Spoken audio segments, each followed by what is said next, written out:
Welcome to today's episode of ETA 5 Minutes.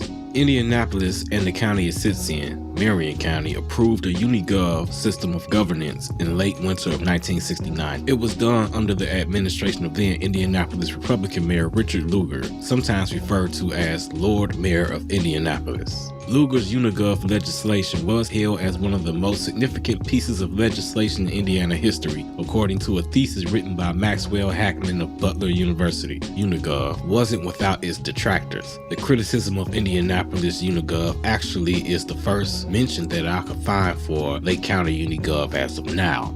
It came from Black columnist Andrew W. Ramsey, who stated if Lugar's, quote, plan had been enacted in Lake County a few years ago, Richard Hatcher would never have been elected mayor of Gary, end quote. Ramsey charged that Republican conservatives favored Unigov in Indianapolis because it was a Trojan horse which allowed them an almost surefire way to dampen down growing political power of blacks and other minorities in Indianapolis. Indianapolis and Marion County formally consolidated in late winter of 1969 with the approval of the Indiana General Assembly. In November of 1969, the Lake County Democratic Party began floating then Lake County Coroner Dr. Alexander Williams as a potential candidate to run against Hatcher in the 1971 election. Dr. Williams was presented with the party's annual Mr. Democrat Award, but he had not publicly expressed desire to run against Hatcher. Sponsors for his candidacy forcefully insisted he run. Gary City Court Judge Richard Kaplan was quoted saying to Dr. Williams, quote,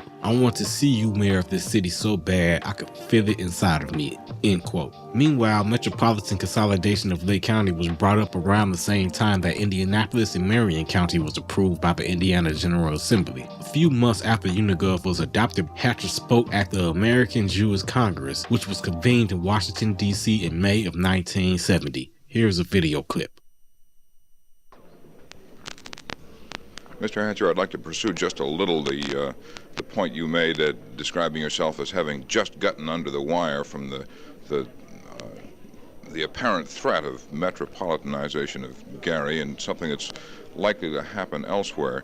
Don't you think it's true that the economic and social revolution that is indicated is going to leave the country helpless unless there is something more than just a shift of population from one place to another? If the Negroes take over the cities, city government, city structures, and leave the suburbs to the whites, isn't that just going to reverse the problem and continue it?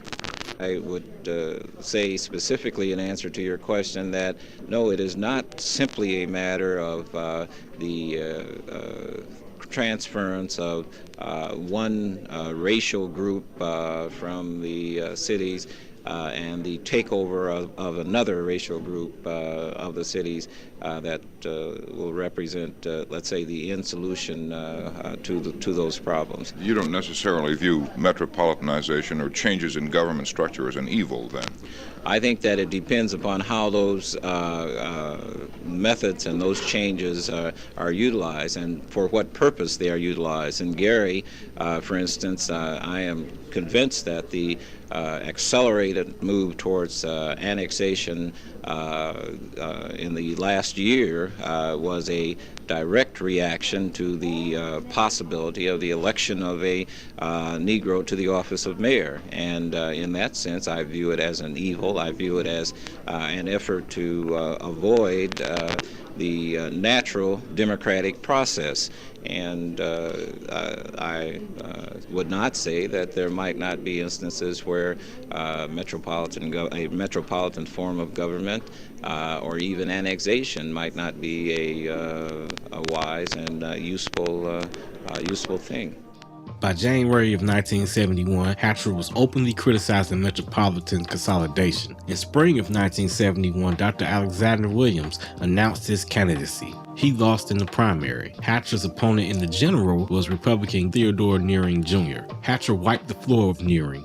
It was hoped that whites would finally accept Hatcher as a legitimate mayor. But a month after Hatcher won re-election for a second term, Gary's protected 3 to 5 mile buffer zone was eliminated by the state of Indiana, and by January 1972, Maryville was an incorporated town. It was only then that metropolitan consolidation of Lake County was taken seriously by Hatcher's detractors, most notably former Gary mayor and convicted felon George Chacheris. Chacheris ran the Democratic machine in Gary, Indiana until Hatcher's successful election in 1967. Though Chacheris lost Gary, he still had major influence with the Lake County Democratic Party. Chacheris and his minions failed to kick Hatcher out of office, but the incorporation of Maryville fell through. Yet that wasn't enough. Gary needed to be taken over or destroyed. Lake County's tax assessor, Thomas Fidel, was also accused of manipulating Gary's taxes under orders from Chacheris and the Lake County Democratic Party, a claim that was investigated by Ralph Nader. Nader uncovered numerous examples of abuse of funds by the assessor's office under Fidel, as well as purposeful manipulation of assessments in a way that was vindictive against particular individuals who lived in Gary. Nader's article was published right before Hatcher's re-election in 1971, which no doubt helped him win. Hatcher could not completely overcome the power of Chacheris' machine. Mysterious arsons flared up across Gary, which destroyed many homes and businesses early in the 70s, as well as mysterious murders of certain individuals that went unsolved. These murders were blamed on local gangs in the media. U.S. Steel bucked against Hatcher as well, refusing to support any economic endeavor Hatcher envisioned, which included a downtown shopping complex similar to what would be built in Maryville later. U.S. Steel complained that their taxes were over-evaluated, but in fact their taxes were under-evaluated. Hatcher was blamed for it by the end of his career as mayor of Gary, but the majority of Gary's problems were out of his control. The powers that be found this opportunity to include Metrolake. However, the original plan had a twist. Only the north portion of Lake County would be consolidated. North Lake County without Maryville, St. John Township, and Crown Point. The original Metrolake study conducted by ISU is not publicly available, and all inquiries to institutions that have a copy of this original Metrolake study have not been answered as of the writing of this script. However, Dr. Kaplan had the foresight to see that this study would be something kept from prying eyes. In the next video, I will go over the Metrolake plan from Dr. Kaplan's books and academic dissertations. Don't forget to like, share, and subscribe. Thank you.